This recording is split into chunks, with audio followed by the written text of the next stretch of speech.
عورت سے اس لہجے میں بات کی یا اسے ہاتھ لگانے کی کوشش کی تو خدا کی قسم تمہاری ساری زندگی جیل میں گزرے گی. میں اس عمل کو یقینی بناؤں گا.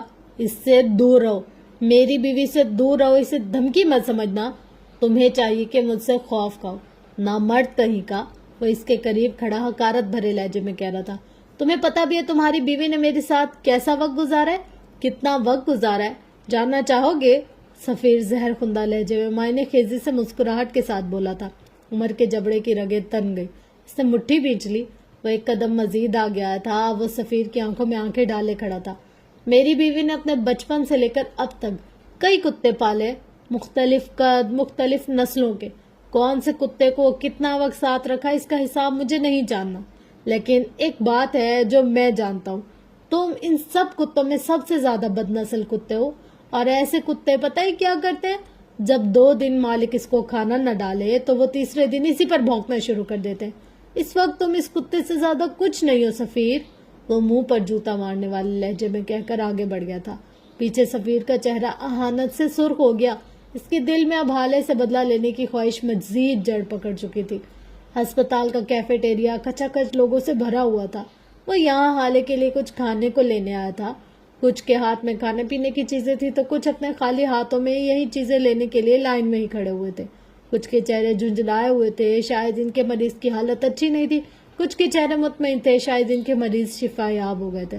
عمر حیات کے لیے یہ منظر نیا نہیں تھا. وہ ایسے چہروں کو پہلے بھی کئی بار دیکھ چکا تھا. ان چہروں کو دیکھتے ہوئے یکایک منظر بدلا. وہ اب ہیون ہسپتال کے کیفیٹیریا میں کھڑا تھا. آس پاس لوگوں کا رش, بھانت بھانت کی بولیاں, جھنجھلائی پریشان آوازیں, بیزار چہرے, کچھ روئی متورم آنکھیں, کچھ دھوپ چھاؤں سے چہرے جن کی آنکھیں سرخ تھی لیکن لب مسکراتے تھے. ان سب کے بیچ میں کھڑا, دبے دبے غصے والا چہرہ لیے کھڑا عمر حیات. اسے یہاں کام کرتے ہوئے 1 ہفتہ ہونے کو آیا تھا, لیکن وہ اب بھی اسی ماحول کا عادی نہیں ہوا تھا. اس نے ویٹر والا لباس پہن رکھا تھا. بال ماتھے پر بکھرے تھے, آنکھوں میں دبا دبا غصہ اور چہرے پر ڈھیروں بیزاری. آج لوگوں کا رش زیادہ تھا. وہ ایک ایک ٹیبل پر جا جا کر تھک کر خوف زدہ سا گیا. خاص طور پر اسے تب غصہ آتا تھا جب نوجوان لڑکیاں اسے بار بار بلاتی تھی. اب ان کا بھی کوئی قصور نہیں تھا. اتنا مغرور اور ہینسم ویٹر شاید انہوں نے پہلی بار دیکھا تھا. اسی وقت اس کے ساتھی ویٹر نے اس کے ہاتھ میں 2 کافی تھمائی اور اس کو ایک ٹیبل پر بھیج دیا. اس ٹیبل پر ایک ہی آدمی بیٹھا تھا. اس کی عمر کی جانب پشت تھی. عمر نے سامنے سے آ کر کافی کے 2 مگ ان کے سامنے رکھے اور ذرا کی ذرا نظر اٹھا کر دیکھا تو ٹیبل پر بیٹھا آدمی مسکرایا. عمر مسکرا بھی نہ سکا. انہوں نے آبرو کے اشارے سے اس کو بیٹھنے کا کہا. وہ بادل نخواستہ بیٹھ گیا. صاف ظاہر تھا کہ وہ ناراض ہے. مہراز سلطان نے اس کو افسوس سے دیکھا. نام اور شکل سے تو مسلمان لگتے ہو, سلام کرنا نہیں سیکھا؟ وہ میٹھا سا طنز کر رہے تھے. عمر کے تو مانا آگے لگے. 1 ہفتے سے آپ کے بچے سنبھال سنبھال کر آدھا پاگل ہو گیا ہوں. اتنا روتے ہیں میں آپ کو بتا نہیں سکتا. گلا پھاڑ پھاڑ کر روتے ہیں جیسے آج اگر نہ روئے تو پھر کبھی رونا نصیب نہیں ہوگا. اور کھانا تو اتنا کھاتے ہیں جس کی کوئی حد نہیں. ہر گھنٹے میں کچھ نہ کچھ چاہیے ہوتا ہے. انسان میں کوئی ادب ہوتا ہے, کوئی تمیز ہوتی ہے. میں سمجھ گیا تمہیں کھانے کو کچھ چاہیے, لیکن میں کوئی جادوگر تو نہیں ہوں. دودھ یا پھر دلیا لانے کے لیے کچن میں جانا پڑتا ہے. لیکن ان بدتمیز بچوں کو یہ بات سمجھ ہی نہیں آتی. چیخ چیخ کر دماغ گھما دیتے ہیں. برہمی سے کہہ رہا تھا. مہراز سلطان مسکراہٹ دبائے اس کو سن رہے تھے. اور خاموش تو کبھی بیٹھتے ہی نہیں, ہر وقت بولتے ہیں. پہلے دن تو میرا دل کیا ایک ایک کو اٹھا اٹھا کر ہیون کی چھت سے نیچے پھینکتا جا, لیکن پھر مجھے رحم آ گیا. بہت غصہ دلاتے بہت زیادہ, لیکن خیر میں مینج کر لیتا ہوں. اس نے کہنا جاری رکھا. اس کے بعد یہاں کیفے میں خوار ہو رہا ہوں. کسی کی بیوی بیمار ہے تو کسی کا بیٹا, کسی کا باپ زخمی ہے تو کسی کی ماں کا شوگر ہائی ہے. لیکن ان سب کو بھی اپنا غصہ اور ناراضگی یہی نکالنی ہے, مجھ پہ. اور ایک آخری بات, اس کے چہرے پر جھیپ جانے کا تاثر تھا. یہ یہاں جو لڑکیاں آتی ہیں میں ان کے آرڈر نہیں لوں گا. عجیب انداز سے دیکھتی ہیں اور میرے بارے میں بات بھی کرتی ہے. مجھے اچھا نہیں لگتا. عادت سمجھ کر عزت کرتا ہوں, لیکن مجھے اپنی ذات کا موضوع گفتگو بننا پسند نہیں ہے. سو میں بزرگ عورتوں اور مردوں کا آرڈر لوں گا, لیکن لڑکیوں کے لیے آپ کسی اور سے کہہ دیں. ان کے چہرے کو دیکھتا دھیمے لہجے میں کہہ رہا تھا. مہراز سلطان نے دلچسپی سے منظر دیکھا. انہوں نے پہلی دفعہ کسی مرد کی آنکھوں میں ایسی حیا دیکھی تھی. ٹھیک ہے, میں بات کر لوں گا. آئندہ سے یہ کام منیب دیکھ لے گا. خیر یہاں پر میں ایک عزیز کو دیکھنے آیا تھا, لیکن پھر یاد آیا تمہارا داخلہ بھی تو کروانا ہے. تو بتاؤ کتنی رقم ہے تمہارے پاس داخلے کے لیے؟ ان کا لہجہ سادہ تھا. عمر اس سارے وقت میں پہلی بار ذرا خوش ہوا تھا، وہ بھی دل میں۔ پڑھائی سے اسے عشق تھا۔ مجھے ایگزیکٹ اماؤنٹ تو نہیں پتا، لیکن میرے اکاؤنٹ میں کافی پیسے ہیں، ایڈمیشن، بک اور میری ہیوی بائک سب ہو جائے گا۔ لیکن میں ایک بات آپ کو بتا دوں، میرا ایڈمیشن کسی اچھے کالج میں کروائے گا، میری بیس بنے گی تو آگے جا کر CSS کرنا ہے مجھے، وہ خوشی سے کہہ رہا تھا۔ مہراج سلطان نے جھانکتی نظروں سے اس کو دیکھا۔ تمہارا سورس آف انکم کیا ہے؟ انہوں نے اس کو دیکھتے ہوئے سوال داغا تھا۔ عمر ذرا حیران ہوا۔ کیا میرا تو کوئی سورس آف انکم نہیں ہے۔ تو پھر وہ پیسے کس کے ہیں، کہاں سے آئے؟ اماں نے میرے اکاؤنٹ میں ڈلوائے تھے، ہر مہینے ڈلواتی ہیں۔ آپ یہ سب کچھ کیوں پوچھ رہے ہیں؟ وہ اب بھی حیران تھا۔ تمہاری اماں؟ وہی اماں جس کو چھوڑ کر سارے تعلقات ختم کر کے آئے ہو، لیکن اس کے پیسے پہ اب بھی تمہارا حق ہے۔ تمہارا اس سے کوئی تعلق نہیں ہے تو تم اس کے پیسے کیوں لے رہے ہو؟ یا پھر یہ کہو کہ تم ان پیسوں کے بغیر سروائیو نہیں کر سکتے۔ کیا تم اب بھی نفیسہ کے آسرے زندگی گزارو گے؟ تم اپنے لیے خود کے لیے کیا کرو گے؟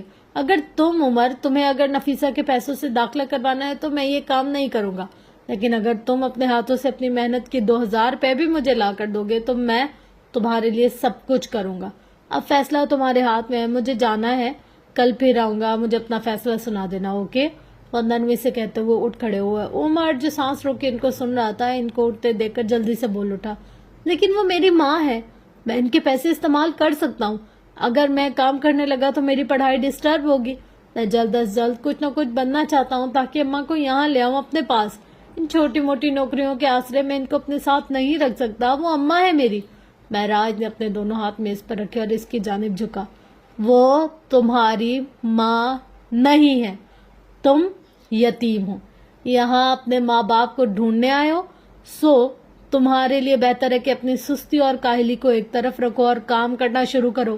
تم اب مزید اس عورت سے 1 روپیہ بھی نہیں لوگے، کیونکہ نفیسہ حیات تمہاری ماں نہیں ہے۔ وہ اس کی آنکھوں میں دیکھتے ہوئے چبا چبا کر بول رہے تھے۔ سیدھے ہوئے عمر نے ان کو ٹھہر کر دیکھا۔ مہراج کو لگا شاید اب وہ کچھ اور بھی کہے گا اپنے حق میں، اپنی صفائی میں، لیکن وہ مدھم آواز میں بس اتنا ہی کہہ سکا، میں اپنا خاندان ڈھونڈنے ضرور آیا ہوں، لیکن میں ان کے ساتھ نہیں جاؤں گا۔ میں ایک دن اپنے اصل کی طرف لوٹوں گا، اپنی ماں کی طرف۔ ان کے علاوہ میرا کوئی خاندان نہیں ہے، کوئی ماں باپ نہیں ہے۔ میرے کام سے نہیں بھاگتا، میں محنت سے نہیں بھاگتا۔ میں وہی ہوں جس نے اپنی ماں کی کوکنگ سینٹر میں چولہے کے سامنے کھڑے ہو کر سخت گرمی میں کاہل سے کاہل، پھوڑ سے پھوڑ لڑکی کو بھی کھانا بنانا سیکھا۔ میں اپنی ماں کی جم میں سیلف ڈیفenس کلاسز دیتا رہا ہوں۔ میں نے 6 سال کی عمر سے نئی زبانیں سیکھنی شروع کی تھی۔ آج مجھے اپنے ملک کی زبانوں کے علاوہ 11 اور زبانیں بھی آتی ہیں۔ میں اپنی اسکول اور کالج کی چھٹیوں میں کبھی گھر نہیں بیٹھا۔ میں نے مختلف کورسز کیے ہیں، میں نے قرآن کورسز کیے ہیں، تفسیر، تجوید، تمام کورسز۔ وہ اپنے سیاہ ذہین آنکھوں سے مہراج سلطان کے چہرے پر جمائے ہوئے ان کو کہہ رہا تھا۔ میں فجر میں کئی لوگوں کے گھر جا جا کر ان کے بوڑھوں کو قرآن پڑھاتا تھا، بلکہ پڑھاتا کم تھا، سناتا زیادہ تھا۔ یہاں میں قرآن شروع کرتا، وہاں وہ بوڑھے لوگ رونے لگتے۔ شاید ان کو آخرت یاد آتی۔ کبھی کبھی مجھے بھی رونا آتا، کبھی ان لوگوں سے کوفت ہوتی۔ آپ بچوں کو سنبھال لیتے ہو یہ سوچ کر کہ وہ بچے، لیکن بوڑھے لوگوں سے آپ وہی طاقت، وہی صبر، وہی اسٹیمنا، وہی سب کچھ ایکسپیکٹ کرتے ہو جیسے کہ آپ خود ہو۔ حالانکہ بچوں سے زیادہ بڑے بچے بوڑھے ہوتے ہیں۔ میں نے ان نحیف اور مجبور عورتوں کے گھر جا کر کھانے بنائے، جن کی بہو بیٹیاں جاب کرتی ہے یا پھر ہٹ دھرم اور بدتمیز ہیں، لیکن ان سب جگہ جانے کے لیے میرے پاس میری ہیوی بائک ہوتی تھی، میرا والیٹ پیسوں سے بھرا ہوتا تھا، میرے پاس وقت ہوتا تھا۔ میں کاہل اور سست نہ پہلے تھا نہ اب ہوں۔ فرق صرف یہ ہے کہ میری اماں نے مجھ سے ذہنی مشقت کروائی، آپ مجھ سے جسمانی مشقت کروا رہے ہیں۔ بات یہ نہیں ہے کہ میں یہ نہیں کر سکتا، بات یہ بھی نہیں ہے کہ مجھے دوبارہ ویسے کمفرٹس چاہیے، بات صرف یہ ہے کہ میں صرف اور صرف جلدی میں ہوں۔ مجھے جلد از جلد کچھ کرنا ہے، کچھ کمانا ہے، تاکہ میں اپنی ماں کے ساتھ رہوں، سازشی لوگوں سے دور، جھوٹے لوگوں سے پرے، کچھ بن جاؤں تاکہ اماں کو کھلا سکوں، ان کے خرچے اٹھا سکوں۔ آئندہ آپ مجھے یہ مت کہیے گا کہ میں ان کا بیٹا نہیں ہوں۔ اگر کبھی بھولے سے بھی یہ خیال ذہن میں آ جائے تو میری ایک بات یاد رکھیے گا، میں عمر حیات ہوں، میں اپنی اماں کا بیٹا ہوں، اور میں کرایہ بیبی بھی نہیں ہوں۔ میرے بازو کام کر سکتے ہیں، میری آنکھیں جاگ سکتی ہیں، میرا ذہن بیدار رہ سکتا ہے، اور آپ نے جو کروانا ہے کروائے، میں تیار ہوں۔ میرے پاس وقت ہے، وہ بول کر رکا نہیں۔ کرسی سے اٹھ کر تیز تیز چلتا وہاں سے نکل گیا۔ پیچھے مہراج سلطان کے قریب ایک ہیون میں آیا کے طور پر کام کرنے والی عورت آ کر کھڑی ہوئی تھی۔ ان کی آنکھوں میں افسوس تھا۔ اس بچے کے ساتھ کیوں کر رہے ہیں ایسا؟ آپ کو لگتا ہے یہ سہ لے گا؟ ان کی آواز میں رنج تھا۔ مہراج ہلکے سے مسکرائے تھے۔ میں اسے اس کے پیروں پر کھڑا کر رہا ہوں آپا۔ اسی لڑکی کی اماں کہتی ہے اگر عورت کو آزمانا ہو تو اس سے زیور چھین لو، اگر اس کے بعد بھی ڈٹی رہے تو اصلی ہوگی، اور اگر مرد کو آزمانا ہو تو پیسہ کھینچ لو، اگر اصلی ہوا تو پھر سے اٹھ کھڑا ہوگا، ورنہ بھربھری دیوار کی طرح ڈھہ جائے گا۔ میں بس دیکھنا چاہتا ہوں وہ بھربھری دیوار ہے یا اصلی مرد۔ اس کی آنکھوں کے سامنے یہ منظر چلتا ہی گیا۔ اگر کوئی اس کے پیچھے آ کر اسے اس کے کندھے پر ہاتھ نہ رکھتا۔ مرد نے چونک کر پیچھے دیکھا۔ اب اس کے سامنے سانولی رنگت اور گرے آنکھوں والا نوجوان کھڑا تھا۔ اس کی آنکھوں میں سرد سا تاثر تھا۔ عمر نے کندھے ڈھیلے چھوڑ دیے۔ اب نہ جانے ہارون شاید اس کے پاس کیوں آیا تھا۔ وہ سمندر کنارے ایک بہت بڑے پتھر پر بیٹھی تھی۔ بال ہوا سے اڑ اڑ کر چہرے پر آ رہے تھے جنہیں ہٹانے کی زحمت وہ فی الحال نہیں کر رہی تھی۔ وہ کسی آرٹسٹ کی بنائی گئی سب سے محبوب پینٹنگ لگ رہی تھی، لیکن ادھوری۔ اس کی اداس آنکھیں کسی غیر مرئی نقطے پر جمی ہوئی تھی۔ ان سب کے برعکس اس کے عقب میں کھڑی ایک سیاہ آنکھوں والے شخص کی نظروں میں بس فکر تھی۔ یہ لڑکی اس کے لیے اتنی ضروری ہو جائے گی، یہ اس نے کبھی نہیں سوچا تھا۔ وہ ہسپتال میں یوسف سلطان سے ملے بغیر واپس آ گئی تھی۔ مہر نے لاکھ کہا کہ اندر چل کر دیکھ لو، لیکن وہ ٹس سے مس نہ ہوئی۔ تھوڑی دیر دور سے دادا جان کو دیکھنے کے بعد وہ اپنی گاڑی میں بیٹھ کر یہاں آ گئی تھی۔ عمر اس کے پیچھے آیا تھا۔ وہ جینس کی جیبوں میں ہاتھ ڈالے اس کے قریب رکھے ایک پتھر پر بیٹھ گیا۔ اب کے گزرتے لوگوں کی نگاہوں میں رشک بھی شامل ہو گیا۔ پینٹنگ مکمل ہو گئی تھی۔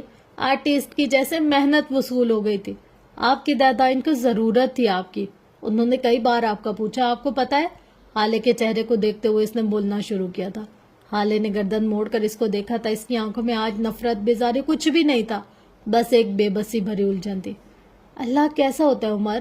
وہ اس کے چہرے پر نظریں جمائے عجیب سے لہجے میں پوچھ رہی تھی۔ کون سی نفرت، کہاں کا انتقام؟ اس وقت اسے کچھ یاد نہیں تھا۔ وہ بری طرح ڈسٹرب تھی۔ عمر چند ثانیے اس کو دیکھتا رہا اور پھر کہنا شروع کیا، اللہ اللہ بہت پیارا ہوتا ہے۔ اللہ وہ ہوتا ہے جو آپ کو پیدا کرتا ہے۔ یہ مت کہیے گا، یہ کوئی عام سی بات ہے۔ اگر ہم ایک پودا بھی اگاتے ہیں تو اس میں کتنا وقت، محنت اور محبت لگتی ہے، اور یہ عام بات نہیں ہوتی۔ وہی جو آپ کو کھلاتا ہے، پلاتا ہے۔ کھلانا پلانا آسان نہیں ہوتا، اس کے لیے ظرف چاہیے۔ آپ کسی کے گھر چلے جاؤ، وہ آپ کو 2 دن کھلائے گا، 3 دن کھلائے گا، 1 مہینہ، 1 سال کھلائے گا، لیکن آخر وہ بیزار ہو جائے گا، تھک جائے گا، اکتانے لگے گا۔ خدا نہیں تھکتا، نہ ہی بیزار ہوتا ہے، نہیں اکتاتا، کیونکہ خدا ظرف والا ہے۔ اللہ وہ ہے جو آپ کو بیماری اور صحت دیتا ہے۔ اب آپ کہیں گی بیماری، خدا بیماری دیتا ہے؟ یہ کیسا خدا ہے جو ہمیں نقاہت زدہ کر دیتا ہے، جو ہمیں تکلیف دیتا ہے؟ لیکن اگر سوچا جائے تو بیماری نعمت ہے۔ ہم بیماریوں میں جتنا اللہ کے قریب ہو جاتے اتنا کبھی کسی فیز میں نہیں ہوتے۔ بیماری میں ہمیں لگتا ہے ہم مر جائیں گے، تب ہمیں خدا یاد آتا ہے، ہم مغفرت مانگتے ہیں، ہم درد سے راحت مانگتے ہیں۔ آپ نے دیکھا ہوگا کوئی بھی بیمار انسان جب کراہتا ہے تو اس کے منہ سے ایک ہی آواز نکلتے ہے، ایک ہی نام نکلتا ہے، اللہ، بس اللہ۔ تو بیماری ہمیں ہمارے اللہ سے قریب کرتی ہے۔ وہ بول رہا تھا اور حالے پلک جھپکائے بغیر اس کو سن رہی تھی۔ اللہ وہ ہے جو آپ کو کبھی جج نہیں کرتا۔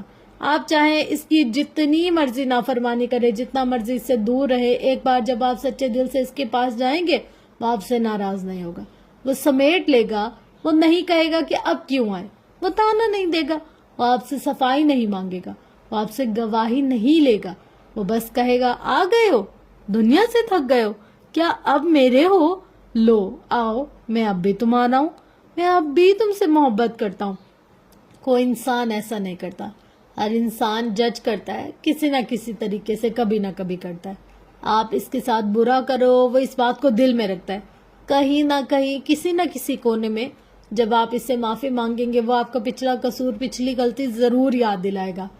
سب نہیں دلائیں گے، لیکن 100 میں سے 99 انسان آپ کو آپ کا قصور ضرور یاد دلائیں گے۔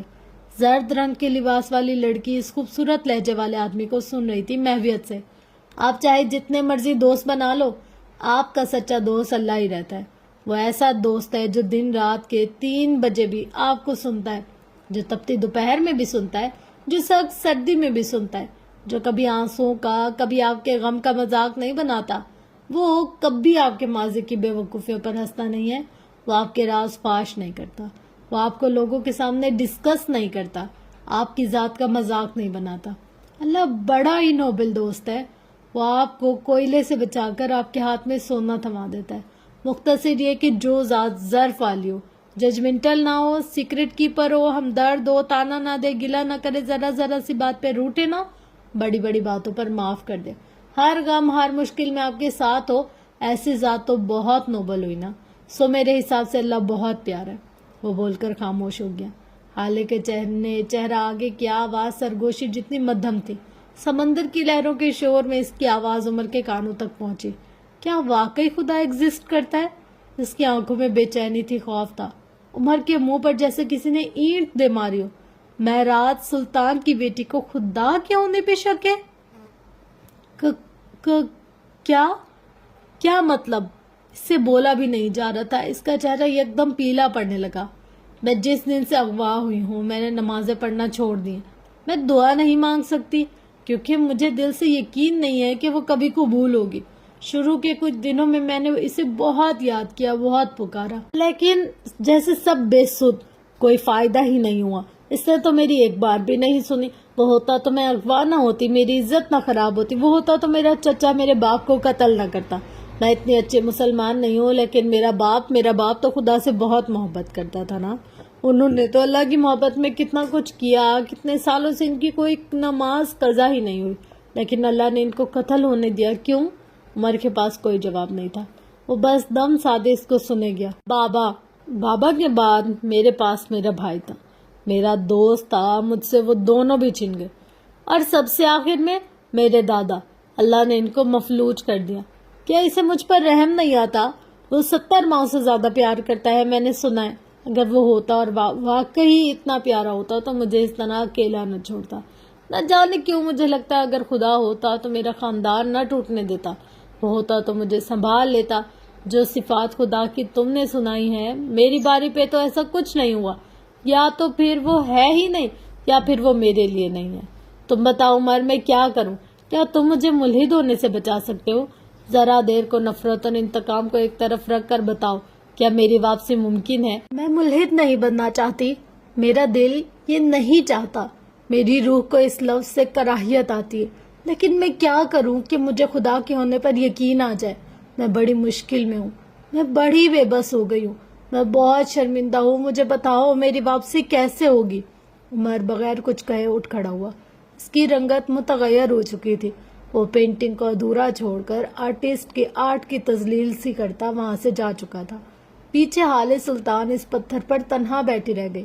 اس سے تھوڑا دور ذرا فاصلے پر کھڑا عمر حیات موبائل کان سے لگائے کسی کو بار بار کال کر رہا تھا۔ اس کے چہرے کے تاثرات نارمل نہیں تھے، وہ شدید ڈسٹرب تھا۔ اسی وقت اس نے ایک بار پھر کال ملائی جو کہ پک کر لی گئی۔ ہیلو، کہاں تھی آپ؟ میں کب سے ٹرائی کر رہا تھا، وہ جھوٹتے ہی بولا تھا۔ اس کی آواز ساحل سمندر سے سفر کرتی چھوٹے باغیچے والے گھر میں کرسی پر بیٹھی نفیسہ حیات کے کانوں تک گئی۔ میں نماز پڑھ رہی تھی بیٹے، کیا کوئی کام ہے؟ انہوں نے نرمی سے جواب دیا تھا۔ میں بہت پریشان ہوں، بہت زیادہ۔ ایسا پہلی بار ہوا کہ مجھے کچھ پتا نہیں، میرے پاس کوئی جواب نہیں ہے، میں کیا کروں؟ اس کی آواز میں بے قراری تھی۔ کیا حالے کے حوالے سے پریشان ہو؟ آپ کو ایسا کیوں لگتا ہے؟ اس نے جیسے ہار کر سوال کیا تھا، کیونکہ یہ پہلی بار نہیں ہے کہ تمہیں کچھ پتا نہیں ہے اور تمہارے پاس کوئی جواب نہیں ہے۔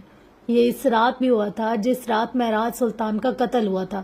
2 لوگ ہیں جو تمہیں بھی لاجواب کر سکتے ہیں، ایک مہراج سلطان، دوسرا ان کی بیٹی۔ اب بتاؤ ان کی بیٹی نے کیا کہا ہے؟ وہ سہولت سے پوچھ رہی تھی۔ عمر نے کن پٹی سہلائی تھی اور جواب دینے کو الفاظ مجتمع کیے۔ کچھ دیر بعد وہ بولا تو اس کے لہجے میں دل کو چیڑ دینے والا دکھ تھا۔ وہ کہتی ہے کہ اس کو خدا کے ہونے پہ شک ہے۔ مہراج سلطان کی بیٹی، نفیسہ حیات کی بہو، عمر حیات کی بیوی کو خدا کے ہونے پہ شک ہے۔ یہ غم، یہ دکھ میرے لیے بڑا ہے، مہراج سلطان کے قتل سے بھی بڑا۔ میں اس کو ایسے نہیں دیکھ سکتا۔ آپ سمجھے وہ صرف میری بیوی نہیں ہے، اس سے میرے کئی تعلق ہیں۔ اس کا چہرہ میری ماں سے ملتا ہے، اس کا خون میرے سب سے عزیز میرے محسن سے ملتا ہے۔ وہ میرے لیے کیا ہے کوئی نہیں سمجھ سکتا۔ وہ تکلیف میں، اور اس کی تکلیف سے مجھے بھی تکلیف ہوتی ہے۔ خدا نے مجھے کیسا بے بس کر دیا ہے۔ وہ موبائل کان سے لگائے چہرہ اوپر کے دکھ سے کہہ رہا تھا۔ نفیسہ البتہ اب بھی پرسکون تھی۔ کیا وہ کسی اور خدا کو مانتی ہے؟ وہ اب اپنے ازلی پرسکون لہجے میں پوچھ رہی تھی۔ نہیں، ہرگز نہیں، وہ ترنت بولا تھا۔ کیا وہ خدا کو نہ ماننے پر شرمندہ ہے؟ کیا وہ اپنے گناہ کو اون کرتی ہے یا پھر کسی اور کو اپنی گمراہی کا الزام دیتی ہے؟ وہ بہت شرمندہ ہے، بہت زیادہ۔ وہ یہ سب نہیں چاہتی، خود کو بدلنا چاہتی ہے اور وہ کسی کو بھی الزام نہیں دیتی۔ وہ اپنے گناہ کو اون کرتی ہے، وہ کسی پہ بھی الزام نہیں لگا رہی۔ لیکن آپ یہ کیوں پوچھ رہی ہیں؟ مجھے یہ بتائیں، اس کی واپسی ممکن ہے یا نہیں؟ وہ جھنجھلا سا گیا۔ نفیسہ کے چہرے کا اطمینان اب مزید بڑھ گیا تھا۔ اس کی واپسی ممکن ہے بیٹے، ہر ایک کی واپسی ممکن ہوتی ہے جب تک نفس چلتی ہے۔ ہر گناہ کی معافی ممکن ہے۔ خدا کو نہ ماننا اتنا بڑا گناہ نہیں ہوتا جتنا کسی اور کو، کسی اور کی ذات کو خدا مان لینا گناہ ہوتا ہے۔ تمہاری بیوی بس خدا سے ناراض ہے، یہ بھی کوئی اچھی بات نہیں ہے، لیکن واپسی ممکن ہے۔ دوسری بات، وہ اپنے گناہ کو اون کرتی ہے۔ اس سے زیادہ اچھی بات کوئی ہو ہی نہیں سکتی۔ ایسے سمجھو کہ اسے واپسی کے سفر کے لیے سواری مل گئی ہے۔ اپنا گناہ نہ ماننا اللہ کی طرف جانے والی سب سے بڑی رکاوٹ ہوتا ہے۔ عمر فون سے بھرتی آواز کو غور سے سننا تھا۔ نفیسہ کہہ رہی تھی، گناہ سے زیادہ بڑا گناہ پتہ ہے کیا ہوتا ہے؟ وہ چند لمحے رکی تھی، پھر بولنا جاری رکھا۔ گناہ سے بڑا گناہ ہوتا ہے جسٹیفیکیشن، اپنے گناہ کی جسٹیفیکیشن۔ جو شخص یہ کہتا رہتا ہے کہ جی مجھ سے تو فلاں آدمی کی فلاں بات نے یہ کروا دیا، میں نے تو فلاں مجبوری میں یہ کیا، میں نے تو یہ کبھی نہیں کرنا تھا، اگر میرا محبوب شخص مجھ سے یہ نہ کہتا، یہ غلط ہے، یہ غلط ہے، یہ بھی زیادہ غلط ہے۔ آپ سے گناہ ہو گیا، اس کو اون کرو۔ اللہ کے سامنے معافی، شرمندگی اور ندامت سے۔ میں یہ نہیں کہہ رہی کہ فخریہ ساری دنیا کے سامنے کہتے پھرو کہ ہم نے تو بھائی جھوٹ بولے، ہم نے کیا زنا، ہم نے پی شراب، ہم نے کھیلا جوا۔ نہیں، یہ غلط طریقہ ہے۔ گناہ کو اون کرنے کا مطلب ہے کہ بس اللہ کے سامنے، صرف اللہ ہی کے سامنے اس کی معافی مانگو۔ آئندہ وہ گناہ نہ کرنے کا عہد کرو۔ اللہ سے کہو، میں نے یہ کیا کیا، یہ مجھ سے کیا ہو گیا، میں شرمندہ ہوں، آئندہ نہ کرنے کے لیے کوشاں ہوں، لیکن یہ بس میں نے کیا ہے، کسی نے میرا ہاتھ نہیں پکڑوایا، اور اگر ہاتھ پکڑوایا تب بھی میں اسے نہیں، خود کو الزام دوں گا، اپنے کمزور ایمان اور بے لگام نفس کو الزام دوں گا۔ جو کچھ بھی کیا، جو کچھ بھی ہوا، اللہ وہ میں نے کیا۔ میں کم عمر تھا، نادان تھا، گمراہ تھا، یا پھر میرے دل پر مہر لگ گئی تھی، کچھ بھی تھا، یہ مجھ سے ہو گیا، اور اب میں اس پر شرمندہ ہوں۔ مجھے معاف کر دے کیونکہ آپ کر سکتے، مجھے بھٹکنے سے بچا لے کیونکہ آپ بچا سکتے ہیں، میرے دل کو ہیل کر دیں کیونکہ یہ آپ کے ہی اختیار میں ہے۔ مختصر یہ کہ تمہاری بیوی شرمندہ بھی ہے اور اپنا گناہ اون بھی کرتی ہے، اور وہ واپس آ جائے گی۔ مبارک ہو، اس کی واپسی ممکن ہے۔ عمر نے بے اختیار گہری سانس بھری تھی۔ میں اس کے لیے کیا کر سکتا ہوں؟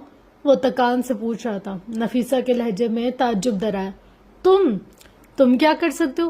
وہ کوئی اسکول یا کالج سے کھوئی ہوئی لڑکی نہیں ہے بیٹے، یہ اس کا اللہ تک جانے کا سفر ہے، اس میں تم کچھ بھی نہیں کر سکتے، اور جو تم کر سکتے ہو وہ ہے اس کا ساتھ دینا، اس کے دل کو اور اس سے خود کو کرنا ہوگا سب کچھ۔ کوئی انسان کسی دوسرے کے لیے کسی انسان کو اللہ سے نہیں ملوا سکتا۔ اللہ اور بندے کا تعلق بہت پرسنل ہوتا ہے، اس میں کوئی تیسرا نہیں آتا۔ کوئی کسی انسان کو کہہ کر دین سے قریب نہیں کر سکتا۔ کسی کا غم، کسی کی دی ہوئی خوشی آپ کو اللہ کے قریب نہیں کر سکتی۔ اگر کر بھی دے تو یہ وقتی ہوگا۔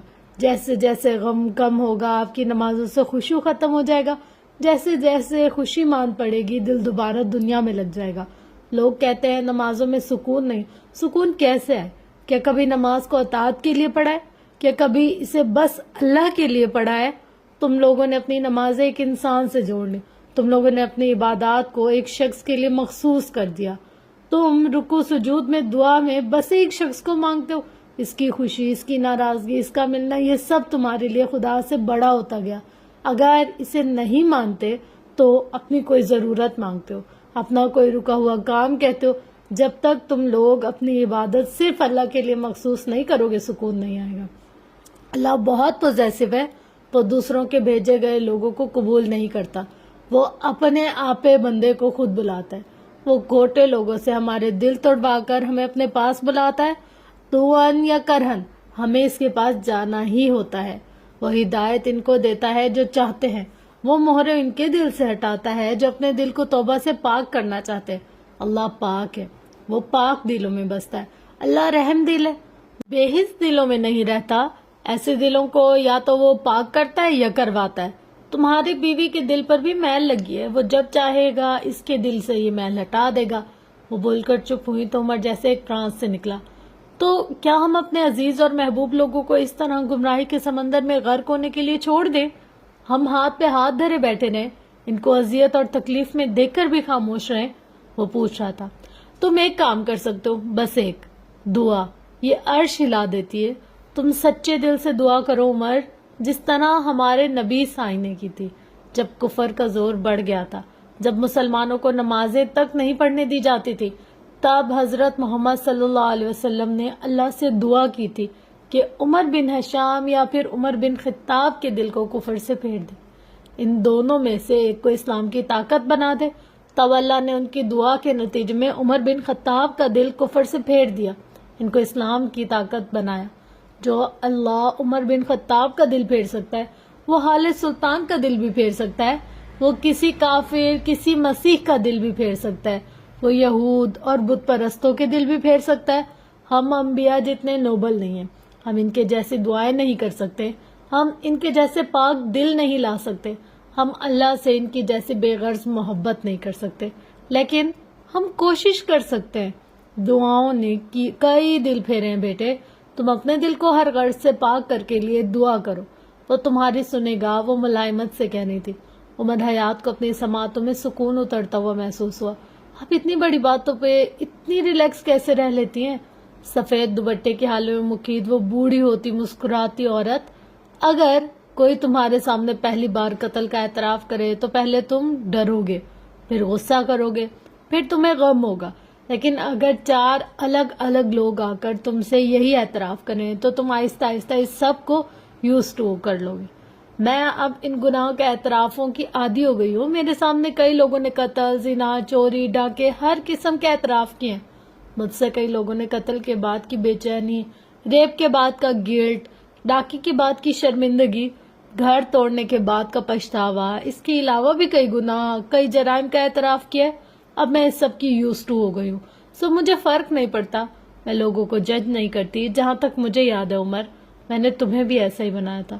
تمہارے دل پر بڑی بڑی باتیں اثر نہیں کرتی تھی، تم چھوٹی چھوٹی باتوں پر پریشان نہیں ہوتے تھے، تم بڑے بڑے گناہوں پر لوگوں کو جج نہیں کرتے تھے۔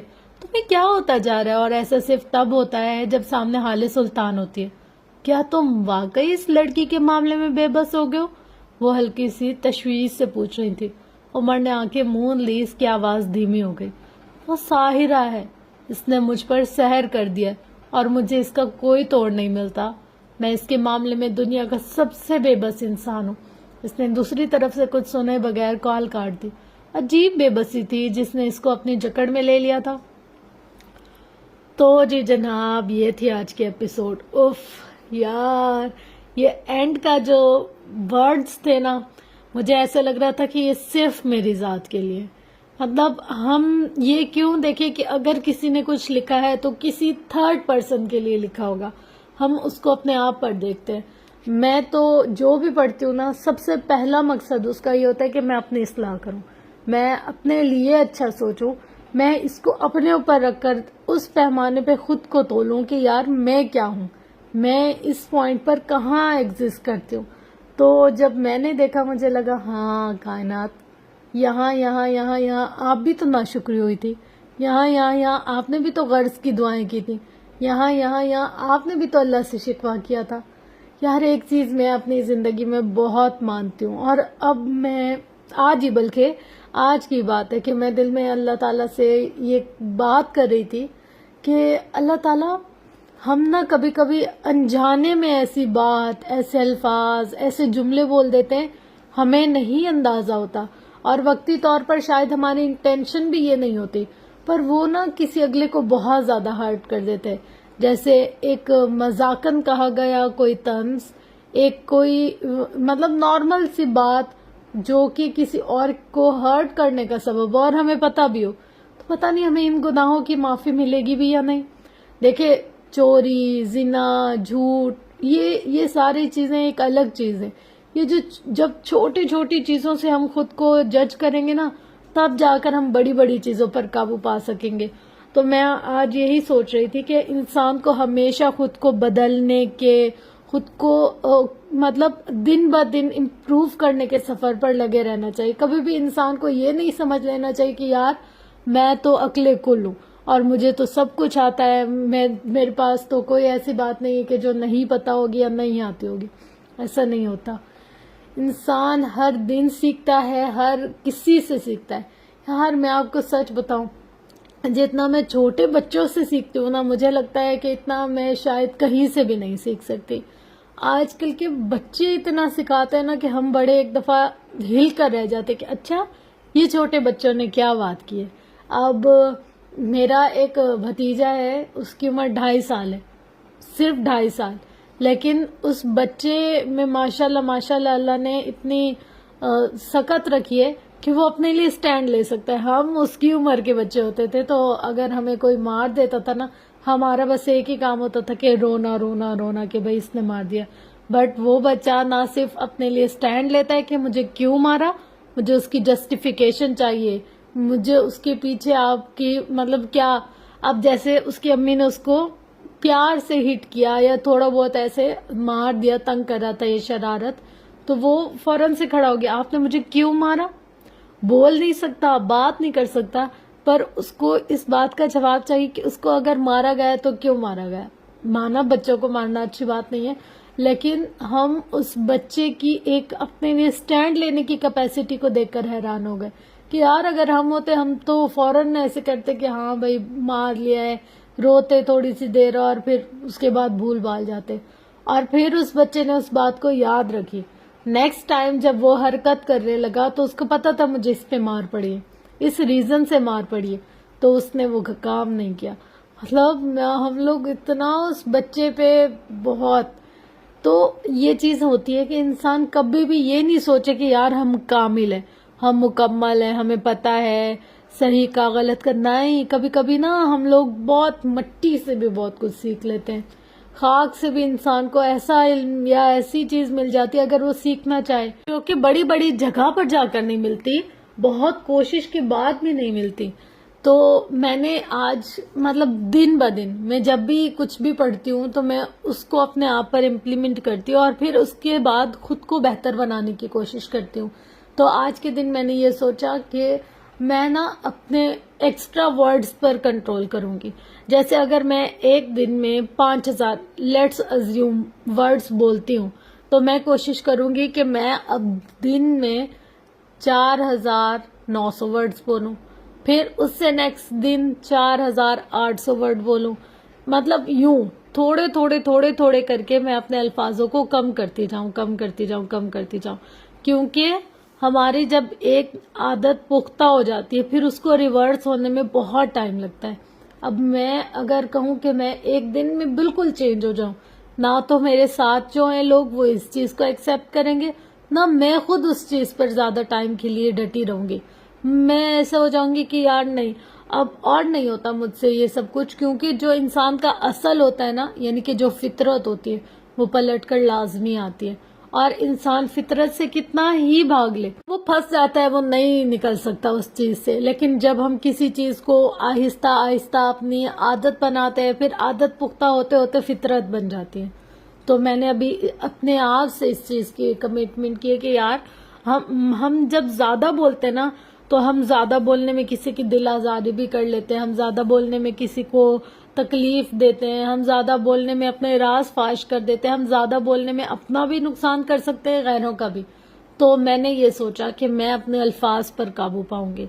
اس کے ساتھ ساتھ بہت ساری ایسی چیزیں ہوتی ہیں جو انسان سوچتا ہے کہ یار نہیں، ہمیں یہ بھی سیٹ کرنا ہے، یہ بھی سیٹ کرنا ہے، یہ بھی سیٹ کرنا ہے. اور ایک لاسٹ چیز یہ کہ انسان پر صحبت کا بہت اثر ہوتا ہے. اگر تو آپ کاہلوں، سست، کام چور لوگوں کی صحبت میں بیٹھیں گے تو آپ چاہے کتنے ہی ٹیلنٹڈ کیوں نہیں ہیں، آپ ویسے ہو جائیں گے. لیکن اگر آپ کی گیدرنگ، آپ کا جو اٹھنا بیٹھنا ہے وہ ایسے لوگوں میں ہے جو کہ اپنی زندگی کے مقصد کو جانتے ہیں، جو کہ جانتے ہیں انہیں اگر اس دنیا میں بھیجا گیا ہے تو وہ کسی پرپس کے لیے آئے، تو آپ یقین کیجئے کہ آپ کی لائف بالکل چینج ہو جائے گی. مطلب میرا جو پہلے اٹھنا بیٹھنا یا گیدرنگ تھی نا، وہ ایسے لوگوں کی مطلب تھی صحبت کہ ان کی زندگی کا مقصد یہی تھا کہ ہم لوگوں نے کھانا ہے، پینا ہے، اٹھ کر صبح تھوڑی بہت جھاڑو پوچھا کرنا ہے اور اس کے بعد سو جانا ہے، پھر نیکسٹ ڈے کھانا پینا پکانا اور بس سو جانا ہے. لیکن اب میں نے اپنی گیدرنگ کو بھی چینج کیا. دیکھیں، اصلاح کا جو سفر ہوتا ہے نا، وہ ڈے بائی ڈے ہوتا ہے، ڈے بائی ڈے ہوتا ہے. ہم ایک دم سے نہیں کچھ بھی کر سکتے. پہلے ہم ایک چیز کو دیکھتے ہیں، پھر اس کو سرچ کرتے ہیں کہ یار اس کو ہم نے کرنا ہے یا نہیں کرنا، پھر ہم اس کو اپنی ریگولر لائف میں لاتے ہیں. آہستہ آہستہ کر کے وہ ہماری عادت بنتی ہے، پھر عادتیں پختہ ہوتی ہوتی ہماری فطرت بن جاتی ہیں. تو یہ چیز تھی جو میں آپ لوگ کے ساتھ شیئر کرنا چاہ رہی تھی. ہوپس ہو کہ میری طرف سے اگر کسی ایک انسان کی بھی زندگی میں امپروومنٹ آتی ہے تو میرا یہ سب کچھ شیئر کرنے کا مقصد مجھے حاصل ہو جائے گا. تو بس یہ تھی فرینڈس آج کی ویڈیو. ہوپس ہو کہ آپ کو پسند آئی ہوگی. ویڈیو پسند آنے کی صورت میں ویڈیو کو لائک شیئر کمنٹ سبسکرائب ضرور کیجیے گا. انشاءاللہ ملتے ہیں نیکسٹ ویڈیو میں. تب تک کے لیے اپنا گرد و نواح لویال کا بہت زیادہ خیال رکھیے گا اور مجھے اپنی دعا میں بہت زیادہ یاد رکھیے گا. Love you all. اللہ حافظ.